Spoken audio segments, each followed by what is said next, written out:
everybody, and welcome back to another episode of The Points of Articulation. My name is Dave, and if you're new to the channel, welcome everybody. Today I'm looking at the Hot Wheels Star Wars Star Destroyer, released in 2015. This vessel was first seen in Star Wars Episode 4, A New Hope. So today is another re-review. There's nothing wrong with that. I'm just updating all my videos.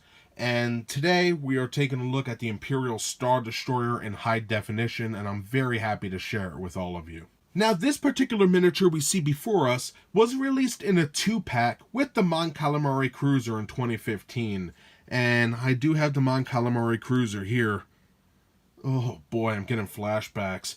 If you've been watching my channel, you know I'm not a fan of this model whatsoever. I think Hot Wheels did an awful job with it. And you know what? I can't think about this right now. We'll review that later in a year. But for right now, let's focus on this beautiful ship you see before us, the Star Destroyer, which comes in at 3 3/4 inches long, which is a very nice size. So we do have a lot to cover today. We're going to take a quick look at the mold, the paint, put on a stand, compare it to some other vessels, and then we'll be done. So let's get moving. So let's get this video started looking at the mold. Like in all my videos, I will go over all the major sections of the vessel, and then we'll get a nice close-up to see those fine details. So for the major parts on the Star Destroyer, let's start right here. This rectangle protruding out should be the flight control center. Moving back, we have our superstructure, which looks very cool, very detailed. On the sides, we have our heavy turbo lasers. For the bridge area, right above my finger, you'll see a little protruding section. That's the bridge, followed by shield domes. And then we have our communications tower / tractor control. So that's pretty interesting. Looking at the aft section, we have where our garbage is. Then we have our engines. The sides have minor detailing. Nothing really to write home about, but they put stuff, so it is what it is. For the bottom of the vessel, we have 3 rivets. This rivet is concealing the secondary hangar bay. Moving back, we have our main hangar bay, connector port for the stand, which is concealing the main reactor, 2 rivets right there, copyright crap, and just tons of detailing. Some pretty cool stuff. So that covers all the major sections of the Star Destroyer, so now let's get a closer look. Alright, for our close-up, we'll begin with the bottom of the vessel. We can see some beautiful line work and raised sections. Nicely done, rivet concealing the secondary hangar bay. But all the other details are there, which is nice. And nothing's flat. Everything's protruding out or recessed in. And that's kind of awesome. Very nice. Speaking of recessed in, we have our main hangar bay with some beautiful details in there. Not too much, but just enough. Looking good. We have our armored section coming down here. Looking pretty nice. We have our connector port for the stand. Looking nice. The reactor should be here, but it is what it is. Coming to the side here, we have our copyright crap, another rivet, and some beautiful details. Some paint chips here. It is an old ship in my collection, so you're going to see that probably from time to time.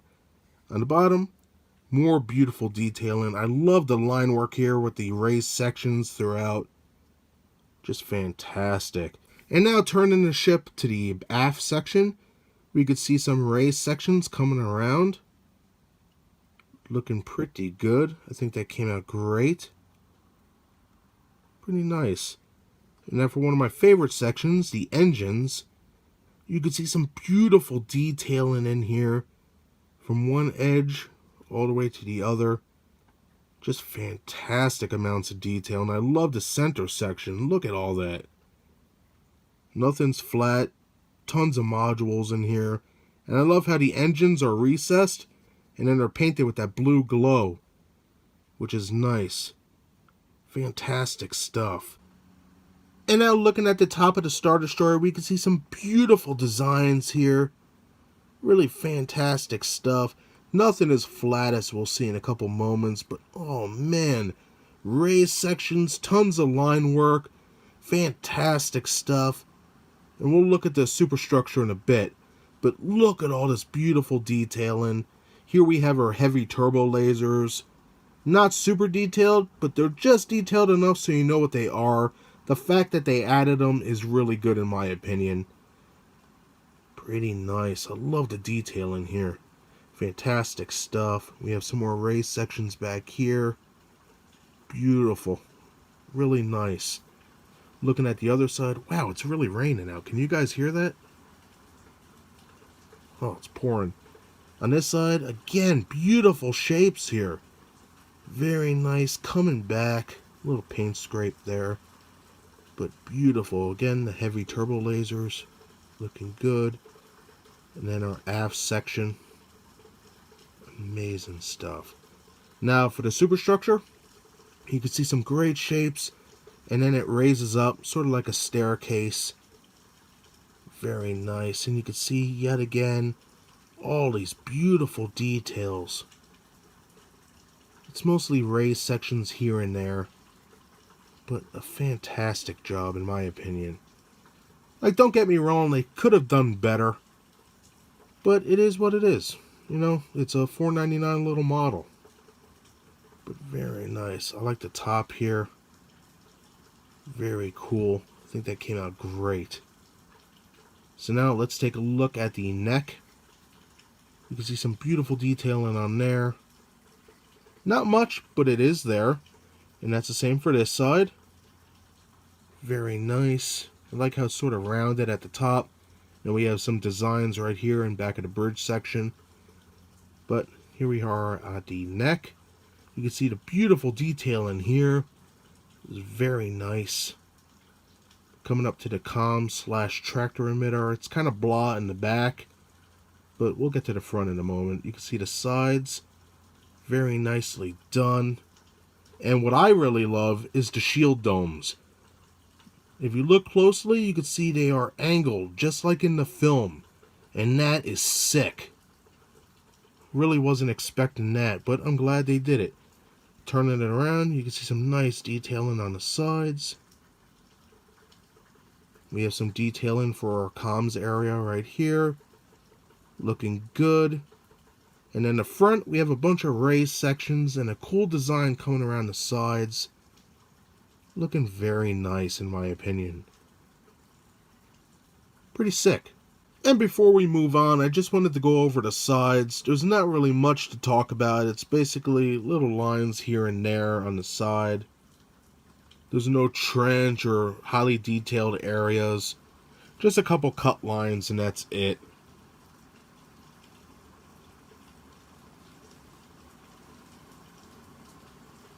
Pretty cool though. So that does it for the mold. Hopefully I covered everything. So now let's take a look at the paint. And now looking at that paint on the Hot Wheels Star Wars Star Destroyer, this baby features only 2 colors. That's it. The first color up is a nice light gray. It's the main color of all Imperial ships, well, larger ships that Hot Wheels makes. So it's acceptable. And it's nicely done. You can see it's all painted.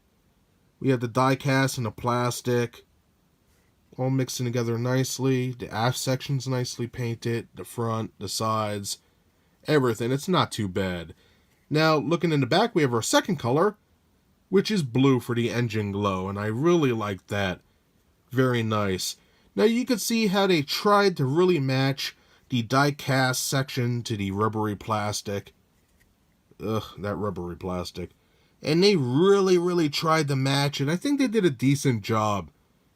Very nice. So that covers the mold and the paint. So now let's put this baby back on the stand compared to some other vessels, and then we'll be done. And just like other Hot Wheels ships, it comes with a cool translucent stand.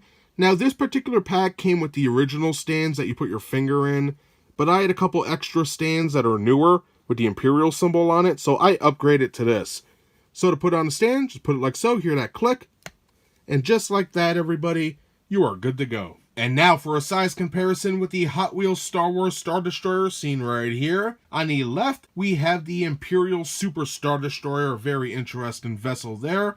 Moving on to the right-hand side, we have the other 2-pack vessel that comes with the Star Destroyer, the Mon Calamari Cruiser. Ooh.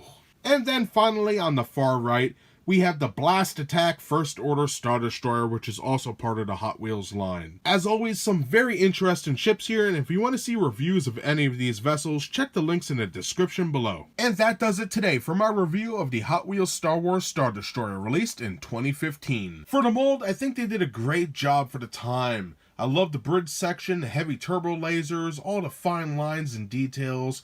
Great stuff. One thing I'm not a fan of is the rubbery plastic tip. I get it, it's a safety concern, but come on, a lot of adults collect these. Just make one fully die-cast. What's the big deal? For the paint, it's very plain. However, it does match the other Imperial ships in the Hot Wheels collection. They're all the same type of light gray.